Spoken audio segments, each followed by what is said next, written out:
Hello friends, स्वागत है आपका हमारे यूट्यूब चैनल एग्जाम ट्रिकी में। दोस्तों, आज हम बाल विकास के एक महत्वपूर्ण टॉपिक कोहलर का अंतर्दृष्टि या सूझ का सिद्धांत पर चर्चा करेंगे, जो कि सीटेट, टेट, सुपर टेट के लिए मोस्ट इम्पॉर्टेंट टॉपिक है। दोस्तों, अगर आप हमारे चैनल पर नए हैं तो हमारे चैनल को सब्सक्राइब करें, वीडियो को लाइक करें और ज़्यादा से ज़्यादा शेयर करें। बेल आइकन ज़रूर प्रेस करें, जिससे कि नए वीडियो की नोटिफिकेशन आपको समय से मिलती रहे। दोस्तों, और भी हमने वीडियो बनाए हैं, जैसे कि थॉर्नडाइक का प्रयोग और बंडूरा का प्रयोग। इसका आपको लिंक डिस्क्रिप्शन बॉक्स में दे दिया गया है, वहाँ से आप ये वीडियो देख सकते हैं। तो चलिए शुरू करते हैं आज का टॉपिक, कोहलर का अंतर्दृष्टि या सूझ का सिद्धांत। इसके प्रतिपादक जो हैं वो हैं मैक्स वर्दीमर इसके प्रतिपादक है। प्रयोगकर्ता हैं कोहलर जी प्रयोगकर्ता हैं, जो कि जर्मनी के निवासी हैं। और सहयोगकर्ता इनके कोफका जी हैं। कोफका इनके सहयोगकर्ता हैं। और कोहलर ने अपना प्रयोग ये सुल्तान नामक चिंपैंजी पर किया था। जिसका नाम था सुल्तान। दोस्तों, आगे पढ़ते हैं हम इसमें कोहलर का प्रयोग। कोहलर ने अपना प्रयोग 1916 ईस्वी में सुल्तान नामक चिंपैंजी पर किया था। 1916 में किया था इन्होंने अपना प्रयोग, ये 1916 में किया था। कोहलर निवासी थे जर्मनी के।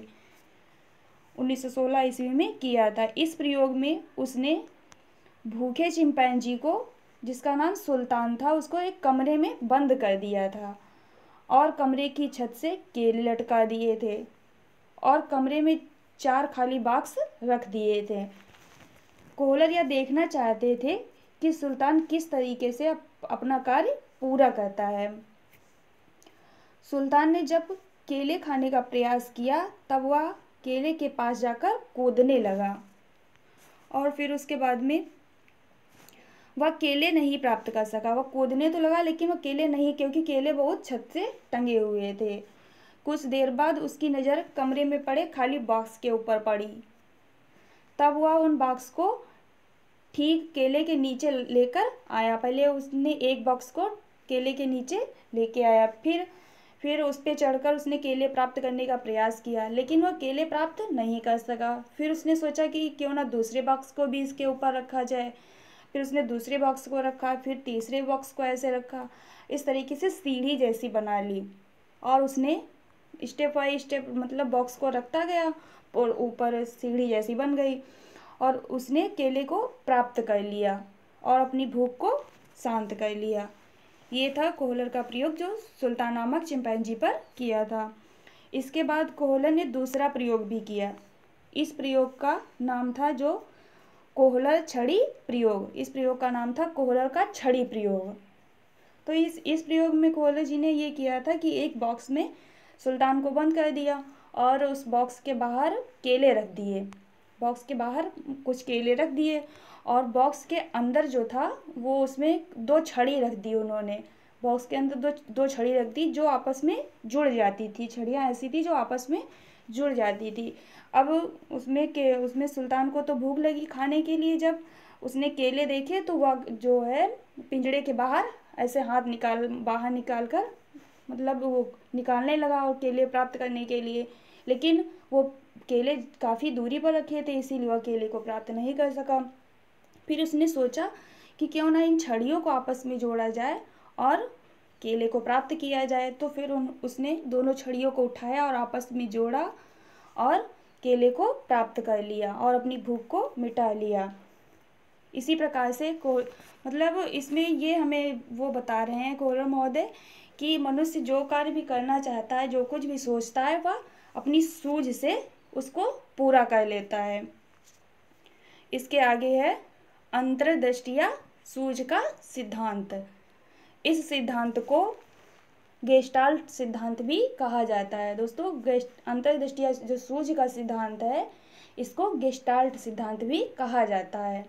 इसके अनुसार व्यक्ति अपनी संपूर्ण परिस्थिति को अपनी मानसिक शक्ति से अच्छी तरह सीख लेता है। जो उसकी परिस्थिति होती है उसको अपने मानसिक शक्ति के अनुसार अच्छी तरीके से सीख लेता है। ये है सूझबूझ अंतर्दृष्टि का सिद्धांत, जिसको गेस्टाल्ट सिद्धांत भी कहा जाता है। इसके उपनाम हैं जैसे कि गेस्टाल्ट का सिद्धांत, समग्रवाद का सिद्धांत, पूर्णाकार का सिद्धांत, तत्कालिक ज्ञान का सिद्धांत, पूर्ण से अंश की ओर का सिद्धांत। ये सारे उसके अंतर्दृष्टि व सूझ के सिद्धांत के नाम हैं। आगे है इसके महत्व व गुण।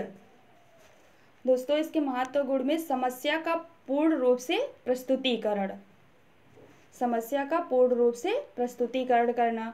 दूसरा है कठिन विषयों के लिए उपयोगी है। ये जो है कठिन विषय मतलब कठिन विषय के लिए बहुत अधिक उपयोगी है कि मतलब उसको धीरे धीरे वह कैसे सरल बनाया जाए। उसमें यही प्रयोग में यही बताया गया है कि कैसे मतलब उसने कठिन कार्य को अपनी सूझ के अनुसार सरल बना के उसको पूरा कर लिया। आगे संक्षेप में क्षेत्र का प्रत्यक्षीकरण होना तथा उस क्षेत्र का पुनः संगठन करना ही सूझ या अंतर्दृष्टि का सिद्धांत है। मतलब क्षेत्र का प्रस्तुतिकरण करना, पहले प्रस्तुत किया जाता है, फिर उसका संगठन करना और फिर उसका सूझ या अंतर्दृष्टि का सिद्धांत, इसी को कहा जाता है। आगे इसके शैक्षिक महत्व है। सूझ व अंतर्दृष्टि के सिद्धांत के शैक्षिक महत्व, इसमें से पहला है लक्ष्य प्राप्ति में सहायक, मतलब लक्ष्य प्राप्ति में ये सहायक होता है। दूसरा है समस्या समाधान पर आधारित शिक्षा, इसमें समस्या का समाधान कैसे किया जाता है इसमें ये भी बताया गया है। अगला है समझ पर अधिक बल देता है, मतलब समझ पर या सोच पर, हम अपना सूझ के अनुसार जैसे कि कार्य को पूरा करते हैं तो उस पर ये अधिक बल देता है। अगला है बालक के सामने स्पष्ट लक्ष्य प्रस्तुत करने चाहिए, मतलब हमें जो है बालक के सामने बताना चाहिए कि ये आपका लक्ष्य है, आपको इसको प्राप्त करना है, तो वो उसी प्रकार से अपनी कोशिश को जारी रखेगा। अगला है स्वयं खोज कर सीखना। दोस्तों ये तो बहुत ही इम्पोर्टेंट, जैसे स्वयं से जब किसी चीज़ को हम खोज कर सीखेंगे तो उसको हम कभी भूलेंगे नहीं। इसी प्रकार से जैसे कि स्वयं खोज कर सीखना। अगला है रचनात्मक कार्यों के लिए उपयोगी, मतलब रचनात्मक कार्य अपनी सोच के अनुसार रचनात्मक कार्य के लिए बहुत अधिक उपयोगी है। अगला है तर्क विश्लेषण की क्षमता उत्पन्न करना, मतलब तर्क भी करना, विश्लेषण की क्षमता को उत्पन्न किया जा सकता है इसके अनुसार। दोस्तों और इससे रिलेटेड जैसे कि कुछ क्वेश्चन हमने बनाए हैं, ऐसे पेपर में आ जाते हैं। ये छोटे छोटे क्वेश्चन ही हैं, कभी कभार भूल जाते हैं आप लोग पेपर में, तो आप इनको याद कर लीजिएगा, बहुत ही इंपॉर्टेंट हैं। जैसे कि वन मानुष का क्या नाम था, जैसे ये कोहलर ने जो अपना प्रयोग किया था सूझ व अंतर्दृष्टि का, इसमें वन मानुष का क्या नाम था, तो इसमें वन मानुष का नाम सुल्तान था। अगला प्रश्न है कोहलर कहाँ के निवासी थे। दोस्तों कोहलर जो है जर्मनी के निवासी थे। ये पहले अभी वीडियो में हमने बताया आपको कि कोहलर जो है जर्मनी के निवासी थे और इन्होंने अपना प्रयोग जो है 1916 ईस्वी में सुल्तान नामक चिंपैंजी पर किया था। अगला है प्रश्न थ्योरीज ऑफ गेस्टाल्ट पुस्तक किसकी है। दोस्तों थ्योरीज ऑफ गेस्टाल्ट पुस्तक जो है वो है कोफका की। थ्योरीज ऑफ गेस्टाल्ट पुस्तक कोफका की है। अगला प्रश्न है सूझ या अंतर्दृष्टि के सिद्धांत को अन्य किस नाम से जाना जाता है। दोस्तों सूझ व अंतर्दृष्टि के सिद्धांत को गेस्टाल्ट सिद्धांत के नाम से जाना जाता है। और भी इनके मतलब उपनाम बताए थे गेस्टाल्ट सिद्धांत के, जैसे कि समग्रवाद का सिद्धांत, पूर्णाकार का सिद्धांत, तत्कालिक ज्ञान का सिद्धांत, पूर्ण से अंश की ओर का सिद्धांत, ये इसके अन्य नाम और भी हैं। अगला प्रश्न है, लास्ट प्रश्न है गेस्टाल्टवाद का क्या अर्थ है। दोस्तों गेस्टाल्टवाद का अर्थ है समग्र विकास या पूर्ण विकास, यही गेस्टाल्टवाद का अर्थ है। दोस्तों अगर आपको हमारा वीडियो अच्छा लगा हो तो वीडियो को लाइक करें, चैनल को सब्सक्राइब करें। धन्यवाद।